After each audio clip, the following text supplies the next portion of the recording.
Deal with Will. Welcome back to the channel, guys. If you haven't been here before, which I'm sure a lot of you guys haven't, I'd like to welcome you as well. And if you like content like this, I would strongly suggest that you subscribe. You probably wouldn't have clicked if you didn't like boxing or MMA or combat sports.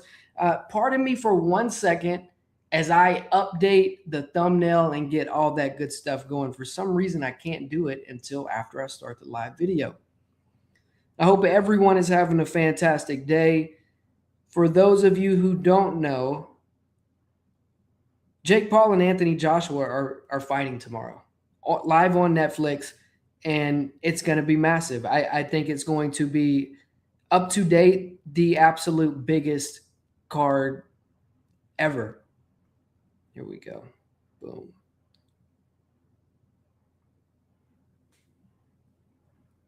I don't know why it's showing that I have two videos.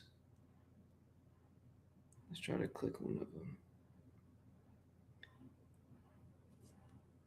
That's weird.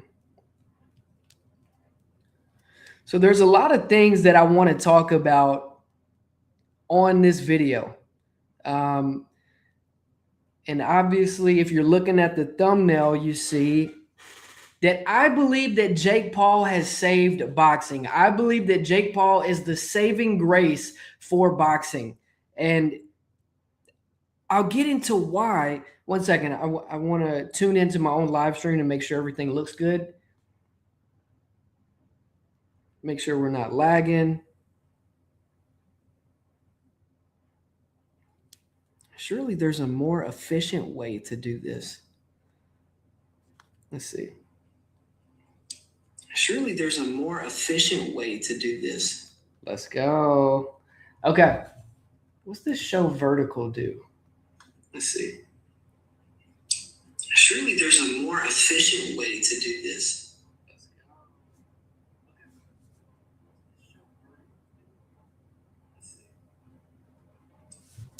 I don't know. Okay, so there are a few things that I want to talk about. One being the card itself. So without further ado, let's bring that up to platform.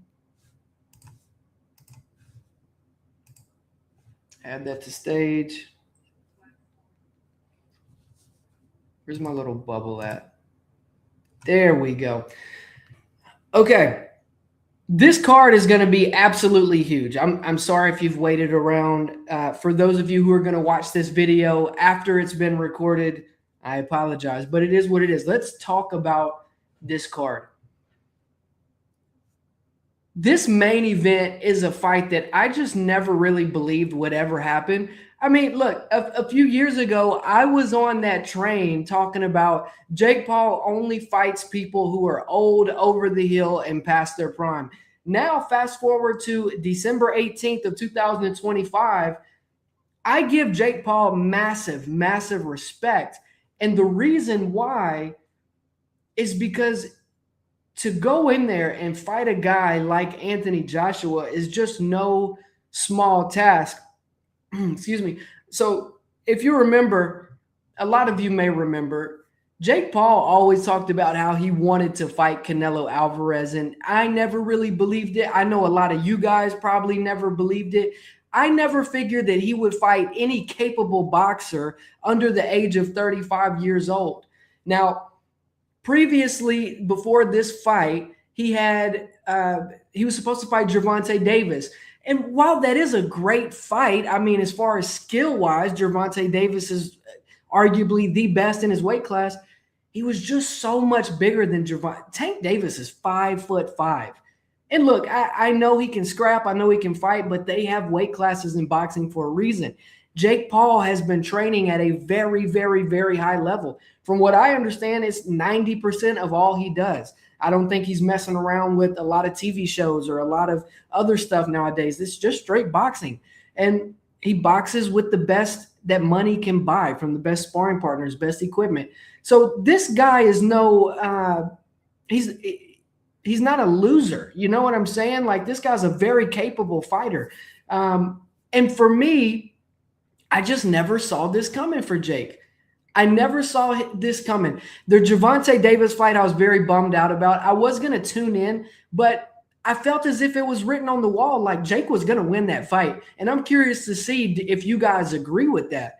I just don't see a world where Gervonta Davis would have been able to overcome the height discrepancy, the size discrepancy. So for that fight to fall apart, and bad on Gervonta Davis, because this would have been a massive payday for him. He's going through this legal stuff. He might just retire after this. Who knows? And it's a terrible way for his legacy to end. But this fight, Jake Paul versus Anthony Joshua, there's nothing that the haters can say. And again, I used to be Jake's biggest hater. I have tuned into every Jake Paul fight, every Logan Paul fight, just to see them get beaten. And I've been disappointed every time. But along with that disappointment, I've began to get more and more impressed with Jake Paul, not just for what he's able to do in the ring, but what he's doing for boxing as a whole. You can go argue with a wall if you don't believe that Jake Paul has had a significant impact on boxing. He said earlier in a press conference that he's the best thing that's happened to boxing in the last 10 years, and I just don't know if I disagree, right? So I go back to 2017 when Conor McGregor fought Floyd Mayweather, that crossover event. That was huge for boxing. Now, I know a lot of boxing fans are not going to like this sentiment that Jake Paul has done a lot for their sport, but the way I came over, the way other people, a lot of other combat sports fans came over was the McGregor fight, the McGregor and Floyd Mayweather fight. So boxing inherited a lot of the MMA fans. And what Jake Paul has done is he has multiplied that into the umpteenth degree. Not only has he brought MMA fans over, because he fought Tyson or Woodley, he fought Ben Askren, he's fighting these MMA guys, and they want to see him get his ass kicked. But he's also brought over the young generation to watch boxing. And can I be honest, other than the hardcore boxing fans, like, nobody's really checking for boxing the same way they are with MMA. There's an awesome event just about every single week in MMA. There's always a ton of narratives, and it's just not the same with boxing until Jake Paul came along. Now, I must give kudos and a major shout out to guys like Haney and Ryan Garcia for also making these super fights happen. But let's kind of peek behind the curtain at what is allowing fights like those to happen. It's these guys over in Saudi Arabia that's funding it.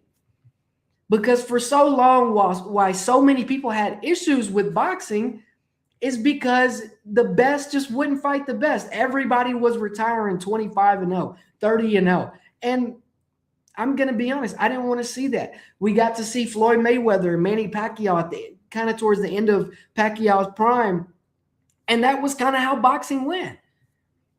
That was kind of how boxing went. But now we are seeing the best fight the best. And I think the future for boxing is incredible. I think it's going to be amazing. And it's because of guys like Jake Paul. Another shout out for Jake Paul. I must give him credit for this. He has put some awesome female fighters on the map. Serrano, now Alicia Baumgardner. This isn't the entire fight card. What's the girl's name that Anthony Joshua just fought? It's his little sister. I mean, this MVP promotion there's so much that can be said about it, right? Since Jake Paul has come along, nothing but good things have happened for boxing. That's my point. But let's get back to this card. Alicia Baumgardner, she's going to win this fight. 2026 is going to be absolutely massive for her. As Serrano gets older, Katie Taylor gets older, I think women like Baumgardner are going to shoot to the front of the pack. The Anderson Silva versus Tyron Woodley is a very interesting fight. I'm a little bummed out that Darren Till didn't make this fight card. I don't know what that was about, the reason for it, why, but regardless, Anderson Silva versus Tyron Woodley. Anderson Silva just turned 50 years old, but he's not a regular 50-year-old. Like, he's not like Mike Tyson. I know Mike Tyson is closer to 60 than he is to 50, but This Anderson Silva is a very game opponent. And let's not act like Tyron Woodley is a spring chicken himself. So that could be a very interesting matchup. If I had to pick right now, I'd have to go Anderson Silva just because of his experience in the boxing ring. But let's not forget, Tyron Woodley is the only person to ever hurt Jake Paul in a boxing match. This Jamal Harvey versus Kevin Cervantes, this is going to be a good one. Jamal's going to win this fight. Look, when these guys are 1-0, 2-0, 3-0, like Shakur Stevens was when he came on the scene, they're going to select those fights so carefully. He just got signed to MVP. Jamal did, fresh out of the Olympics. He's going to win this fight. Avius Griffin, my buddy, actually was the first manager of Avius Griffin. Shout out to Brandon Stump. I don't know if he's still kind of with Brandon Stump. I think he's with MVP now, so I don't know how that works, if he had to get bought out of the contract or what. But Avius Griffin is one of these guys that is ready to bust onto the scene. Pause. That sounded weird. You get what I'm saying. His first big fight, he lost. And you know what? People take losses. He said it in the press conference. That was my first loss that you guys have seen. I take losses in the gym. I take losses in life. It's nothing. It's not like he got knocked out or anything. Look for Avius Griffin to come back in a big way. He's not on the main card, but he's basically the main event of the prelims. He will be the last fight before the main card starts. Guys, I'm curious to hear what you guys have to say or what you guys think about Jake Paul and his involvement with boxing. Do you believe that he's done do you believe he's been good or bad for the sport? I believe he's been nothing but good. I think it would be hard to argue otherwise. I think it would be difficult to argue otherwise. Like I said, for the casual fan, me with boxing, MMA, I'm on that every single weekend. I'm checking out the MMA fights. I'm looking at stuff on Instagram, on social media. I'm hearing interviews. I like MMA. I'm an MMA guy. For the casual guy like me, for boxing, we're coming and seeing about this. If it wasn't for Jake Paul, a lot of you would not know who Avius Griffin is. If it wasn't for Jake Paul, a lot of you guys wouldn't know who a Jamal Harvey was, a Kevin Cervantes. A lot of you would not know who Amanda Serrano is. And really it's sad because arguably she's one of the greatest female combat sport athletes of all time. But facts are facts. The truth is the truth. You can go argue with the wall. I believe that MVP and Jake Paul have done more for boxing in these last 10 years or so than anybody else. More than Eddie Hearn, more than these other promoters. The only person you can maybe argue that's done more for boxing is these guys out in Saudi Arabia, or the guy out in Saudi Arabia. Your Highness, Turkey al-Sheikh, right? This is an interesting concept. It's an interesting idea. And if Jake Paul happens to make this fight look competitive, see, a lot of people are already saying if this fight between Jake and Joshua goes beyond the first or second round, then it's fixed. I don't believe that. I don't agree with that. I don't think that that's true. Now, if you ask me my prediction, Francis Ngannou was knocked out by Anthony Joshua in the second round. Would you agree with me when I say that Jake Paul is a better overall boxer than Francis Ngannou? I think it's a pretty fair assessment. The only thing that Ngannou has over Jake is obviously size. And speaking of size, I mean, my God, did you see Joshua and Jake in the weigh-ins? Let's look at a picture of this. Jake, Joshua, stare down. Let's look at this. The size discrepancy was honestly kind of shocking.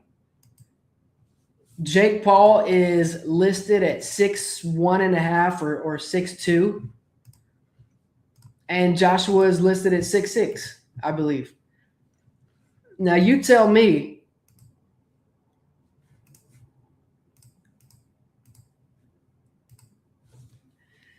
You tell me if that looks like 6'2" versus 6'6". I would say that's a good 7 or 8 inches more.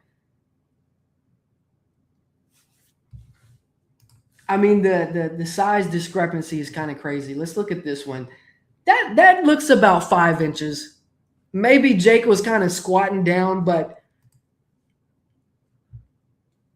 this one would have been stupid. Jake was too big for Javante, in my opinion.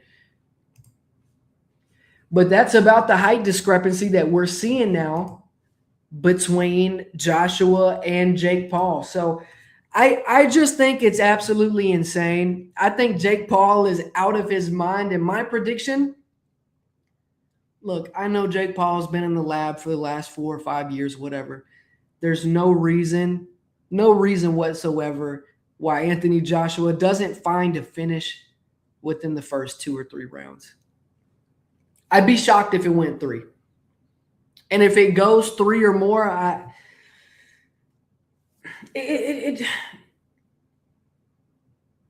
it goes 3 or more, it's gotta be a mental win for Jake, right? It's gotta be some sort of win for Jake if it goes that far. If this thing goes past rounds 5 and 6,